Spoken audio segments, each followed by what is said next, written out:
So the last part of this oxidation of glucose is the electron transport chain. So in the last video, I said that we'd accumulated these electron carriers carrying these high energy electrons. Now we need to do something with them.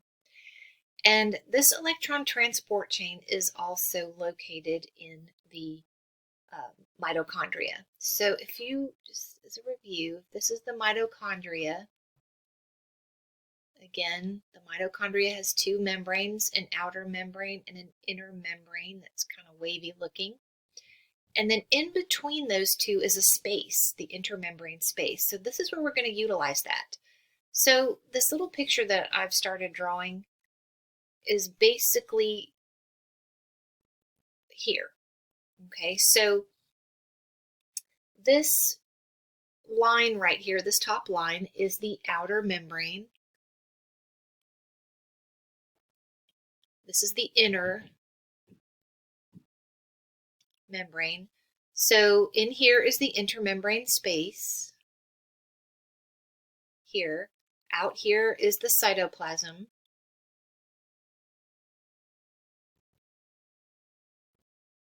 Okay, and then down here is the matrix. So we've accumulated these electron carriers.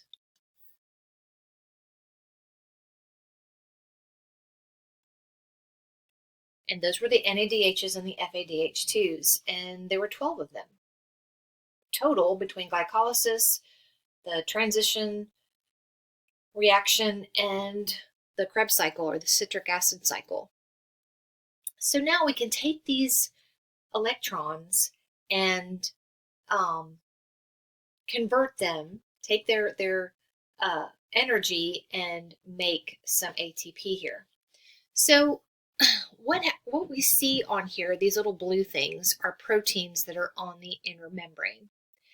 And what's going to happen is we're going to use these proteins to take hydrogens from the matrix and pull them into the intermembrane space, creating a concentration gradient for these hydrogens to go back into the matrix. So if we've got hydrogens out here, and these are ions, right? Okay, so we can use these electrons and we can pump these hydrogens into the membrane space using these proteins. And these electrons are what fuel that. So we can use these high energy electrons and put them into this first protein and start pumping these hydrogens into the intermembrane space. Just like that. Well, we don't use all the energy in that first protein. We just use some of it, and those little electrons can hop down to the next protein. And it can fuel that protein to pump more hydrogens into the intermembrane space. Those electrons can continue down to the next protein. And again, we're pumping hydrogens into this intermembrane space, creating this big ol' gradient for hydrogen. Okay, so once that hydrogen is here, if you see this guy over here, this is what we call, or what is called, ATP synthase. So it's this crazy little enzyme that has this like rotor inside of it. And these hydrogens, the only way they can get back into the matrix is to go through this ATP synthase. So as they go through here, it turns this rotor thing. And In the matrix, then, what it does is it takes ADP plus inorganic phosphate and attaches it and makes it ATP. And for every hydrogen that comes through there, we get an ATP, which is great. Okay, so that is what's called the chemoosmotic process. If you saw that in the PowerPoint there. So chemoosmotic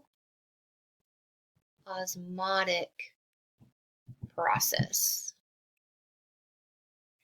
And basically what is happening with that is that it couples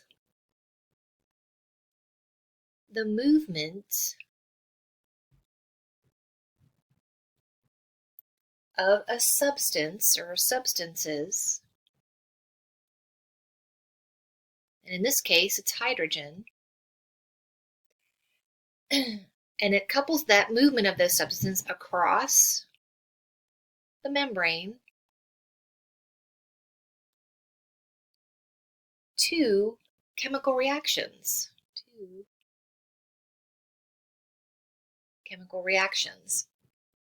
So this chemoosmotic process, which is this hydrogen that's coming through this ATPase and making this motor go, is causing the reaction for ADP and inorganic phosphate to come together and make ATP. Well, that's all great and everything. But if you notice over here, I've got these electrons. I've got one either here, they're hopping down here, they're hopping down here.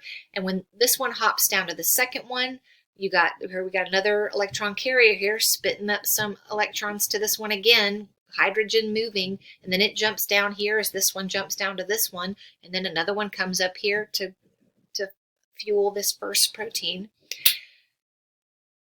But this guy here's got to have somewhere to go, because if it doesn't go anywhere, it's just going to bind up the process, and we're going to get like a log jam, and it's not going to be able to pump those hydrogens anymore. So what happens to those electrons?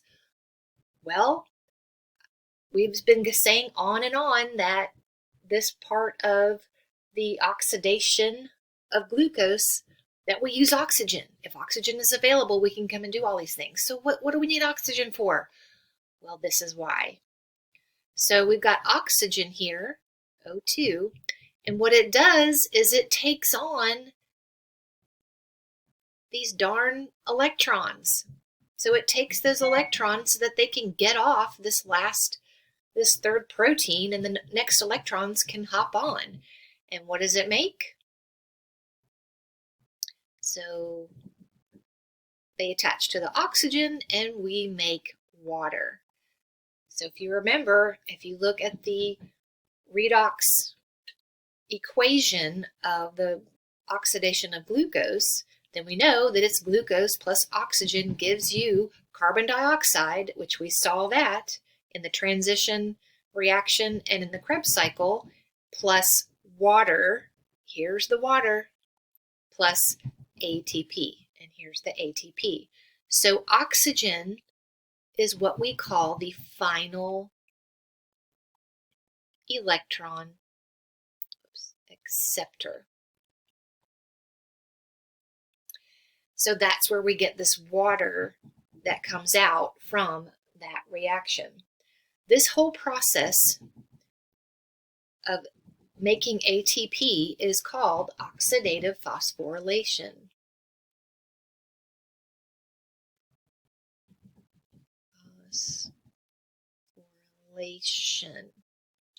Okay, so it's not direct, it's indirect. We're using this crazy chemoosmotic process of the hydrogens going through this ATP synthase in order to make ATP. Where in the substrate level phosphorylation, it was just a direct, let's move this phosphate onto this ADP to make ATP. But in here, through oxidative phosphorylation, we can get a lot more ATP. So what do we get? So the NADHs, for every NADH electron carrier, we get 2.5, about 2.5 ATP. For the FADH2s, we get about 1.5 ATP. So total, when this is over, we end up with about 28 ATP. And if you add the ATP, the 2 ATP that we got from glycolysis, that's 30, and the 2 ATP that we got from the citric acid cycle, there's 32. So the grand total is about 32 ATP over this whole process with the complete oxidation of glucose. So that's the end of that. Remember that the oxidation of glucose includes glycolysis because we need the pyruvic acid, going into the mitochondria with oxygen, going through the transition reaction to get pyruvate into a 2-carbon molecule of acetyl-CoA.